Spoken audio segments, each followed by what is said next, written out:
Las noticias de hoy en Estados Unidos. En la primera página del diario The New York Times en la ciudad de Nueva York, tenemos que la pandemia ha hecho que caiga la tasa de alumbramientos en Estados Unidos, de nacimientos.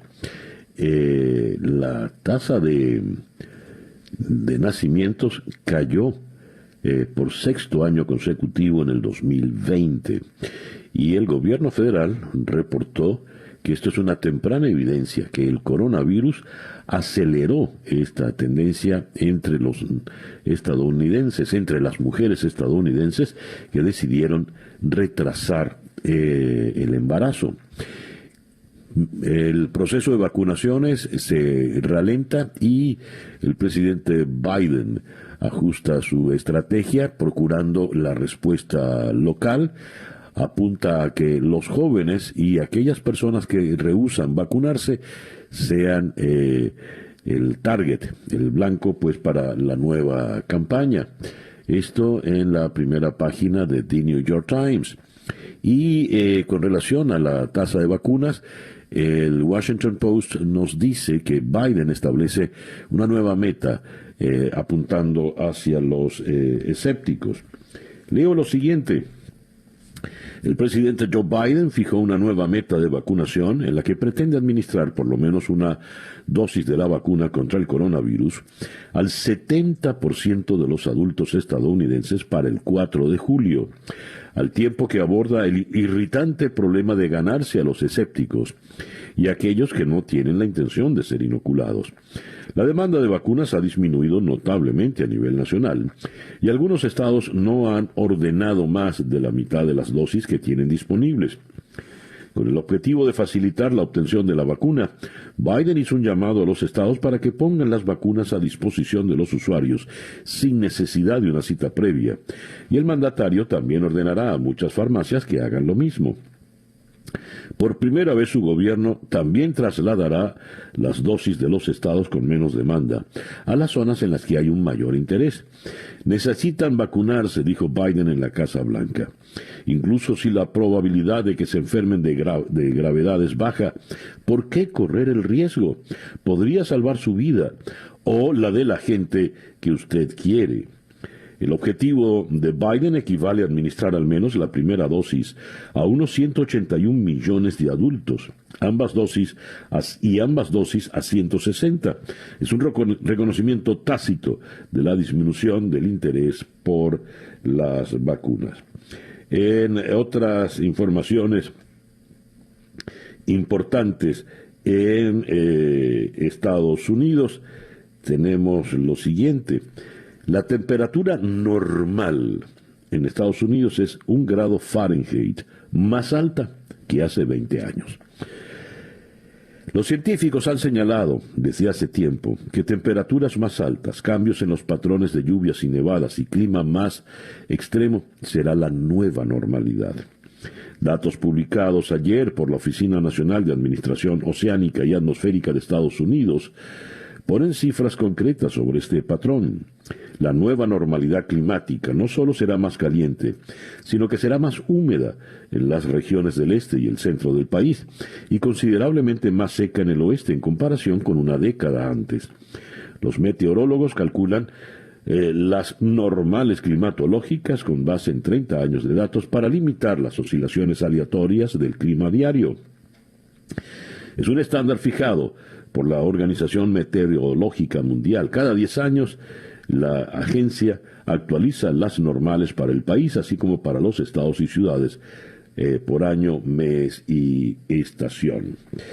Tenemos, por otra parte, que la señora Yellen, la secretaria del Tesoro, matiza sus palabras y asegura que no predice una subida de los tipos. Solo unas horas después de señalar que los tipos de interés quizá tengan que subir ante la recuperación económica en Estados Unidos, la secretaria del Tesoro, Janet Yellen, quiso matizar sus palabras y dejó claro que no estaba prediciendo ni recomendando una medida en ese sentido, algo que corresponde decidir a la Reserva Federal. No es algo que yo esté prediciendo o recomendando, dijo la señora Yellen en un acto virtual organizado por The Wall Street Journal, en el que insistió que si alguien aprecia la independencia de la Fed, la Reserva Federal, es decir, el Banco Central de Estados Unidos, es ella, que lo presidió entre el año 2014 y el año 2018. Tenemos, por otra parte, el presidente Biden subrayó ayer martes que tiene la esperanza y la expectativa de reunirse personalmente con el presidente ruso Vladimir Putin durante su próximo viaje a Europa, previsto para el próximo mes de junio. Estamos trabajando en ello, ha incidido el presidente desde la Casa Blanca al ser preguntado sobre la posible cita que se llevaría a cabo en el viaje para la cumbre del G7 en el Reino Unido y un encuentro en Bélgica con la OTAN y la Unión Europea. Y por otra parte tenemos que el presidente mantuvo una charla telefónica con el príncipe heredero de Emiratos Árabes Unidos, Mohammed bin Zayed Al Nahyan, a quien ha aplaudido por sellar una estratégica alianza con Israel y subrayó la amenaza que representa Irán para la paz de la región. Y hablando del G7, el alto representante de la Unión Europea para la Política Exterior, Josep Borrell, y el secretario de Estado de Estados Unidos, Antony Blinken, mantuvieron ayer martes un encuentro bilateral en los márgenes de la reunión del G7 en Londres, que han aprovechado para intercambiar impresiones sobre los últimos contactos sobre el futuro del pacto nuclear iraní, así como las relaciones con Rusia y China. Esto ocurrió en el día de ayer. El reloj indica que en este momento ya son las 7:17 de la mañana. Estas son las noticias de Venezuela. Tengo la primera página virtual del diario El Nacional de hoy. En Venezuela, ser solidario se ha convertido en un factor de riesgo. El régimen acosa a las ONG. Eso como gran titular para el día de hoy. Informan allí donde escasean las fuentes oficiales, las ONG atienden a enfermos o presos o simplemente velan por los derechos humanos. Las organizaciones no gubernamentales son un apoyo fundamental para la sociedad venezolana, pero el oficialismo las persigue. Insinúa que tienen vínculos terroristas y estudia una normativa que consideran inadmisible. Pareciera que cada vez más ser solidario se convierte en un factor de riesgo, dijo a la agencia EFE Marino Alvarado, de la ONG Provea, al referirse al registro ante la Oficina Nacional contra la Delincuencia Organizada y el Financiamiento del Terrorismo impuesto por el régimen. Al lado de esta información, el precio del cartón de huevo superó el nuevo salario mínimo decretado por Maduro. Es el sueldo más bajo de Sudamérica. Desde el sábado pasado, el ingreso mínimo de los trabajadores venezolanos se fijó en 7 millones de bolívares y el bono de alimentación en 3 millones, para un total de poco más de $3. Aunque el aumento es del 288%, es insignificante ante la hiperinflación que ha llevado a que un cartón de huevos cueste más de 11 millones de bolívares. El deterioro del Hospital Universitario de Maracaibo es tan grave que ante la falta de ascensor los empleados tienen que bajar peldaño a peldaño a los fallecidos por COVID-19. Trabajadores del centro de salud enviaron al diario La Verdad un video en el que se ve cómo son trasladados los cadáveres, además sin guantes ni trajes de bioseguridad.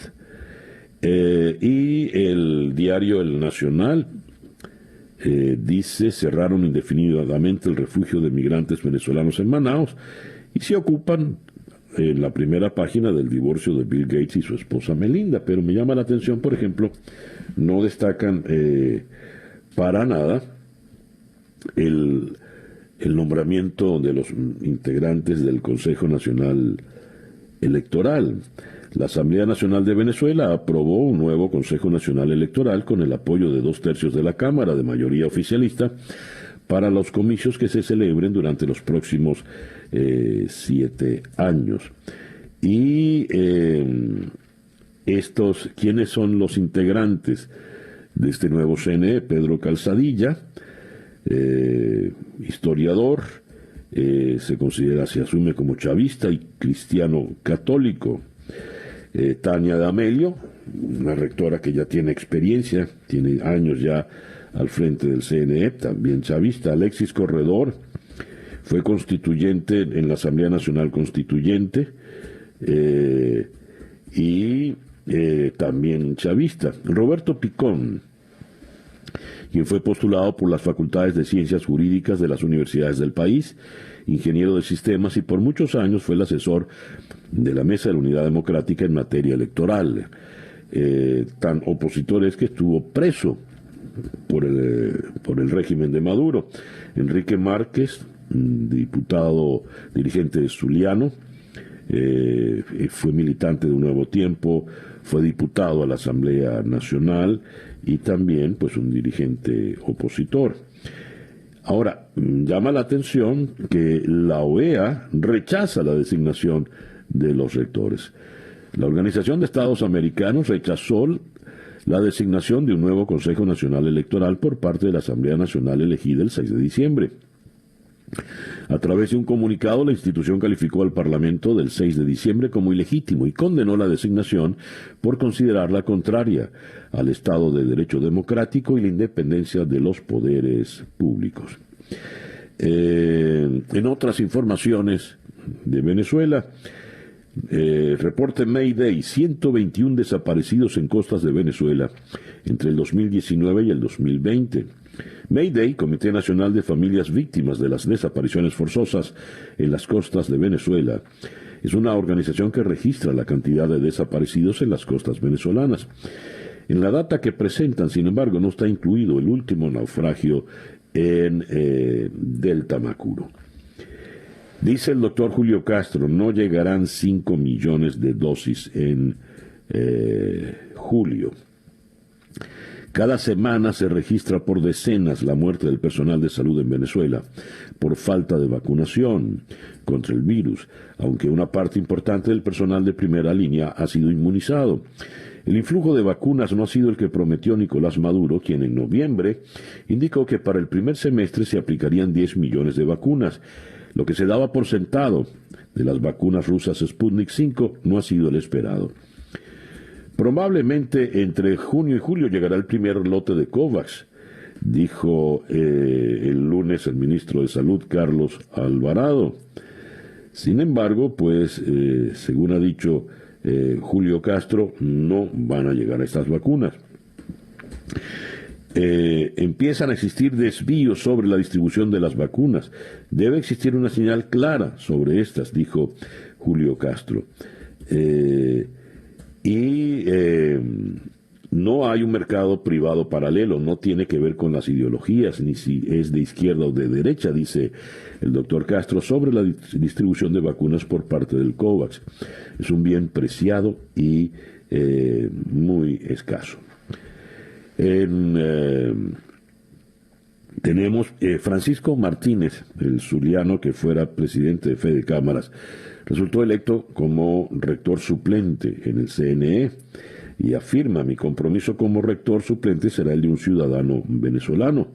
Actuaré siempre en función del fortalecimiento del derecho a elegir de todos los venezolanos dentro y fuera del territorio. Hay un despacho de descifrado tomado de la agencia Bloomberg. Los vendedores de cigarrillos son comerciantes de divisas disfrazados en Caracas.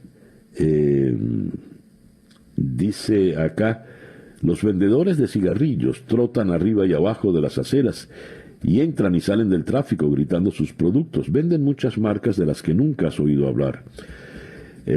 Pero no todos los clientes están para fumar. El negocio secundario serio es cambiar el dinero, dólares estadounidenses por bolívares, la moneda ridículamente hiperinflada en el país. Y tuvimos ayer un apagón considerable en la ciudad de Caracas. Según el Nacional, los dos caminos, el Cafetal, Altamira, Bellocampo, Las Mercedes, La Florida, Parque Caiza y San Bernardino, algunas de las urbanizaciones que resultaron afectadas por el apagón. El reloj indica en este momento las 7:24 de la mañana. El editorial con César Miguel Rondón. Se eligió un nuevo Consejo Nacional Electoral en la ciudad de Caracas y de inmediato los partidos políticos tradicionales de la oposición han protestado por esta designación, han reclamado, no tengo que detenerme a mencionarlos porque usted sabe quiénes son. Pues bien, han reclamado la elección de este nuevo Consejo Nacional Electoral, con argumentos semejantes a los que ha condenado también rápidamente Luis Almagro, secretario general de la OEA. El detalle está en que en esta nueva elección figuran prominentes personeros que han sido opositores.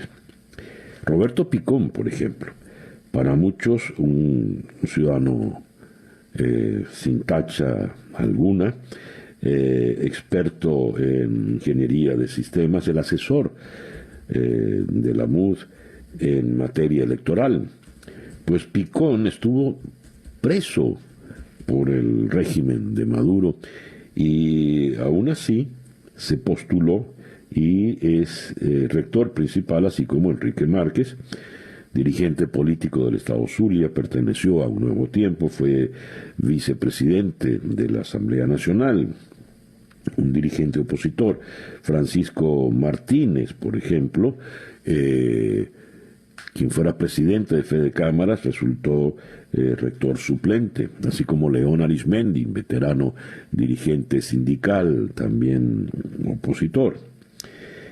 ¿Por qué estos opositores entraron al Consejo Nacional Electoral? Bueno, entran en una iniciativa de una organización de la sociedad civil que se identifica como Foro Cívico y trabajaron arduamente para poder llegar allí. En los últimos días hemos venido escuchando, los últimos días no solamente, los últimos meses, largos meses, hemos venido escuchando análisis, interpretaciones sobre cómo ha fracasado la estrategia que llevó al gobierno interino, a la oposición, cómo ha fracasado en su intento de sacar a Maduro del poder. El cese de la usurpación nunca procedió y ni siquiera con alternativas bufas, ridículas y demasiado torpes como la sonada del 30 de abril del 2019 o la absurda operación Gedeón. Samantha Power, al frente de USA, lo comentábamos ayer, en un reporte sobre su designación al frente de esta importante agencia del gobierno americano, advertía que las sanciones puntuales y las opciones militares no habían caminado, no habían llevado a ningún lado, y que había que buscar otras plataformas. Quizás otras plataformas sean estas, por ejemplo. ¿Qué puede ocurrir con este CNE? ¿Hacia dónde puede avanzar? No lo sabemos. Es evidente que hay mucho escepticismo en el ambiente, es evidente que muchos tienen ojeriza ante la iniciativa, pero es una iniciativa. Hay unos que han decidido buscar otro camino, a ver si así se llega. Bien, ojalá resulte la iniciativa en cuestión. Veremos.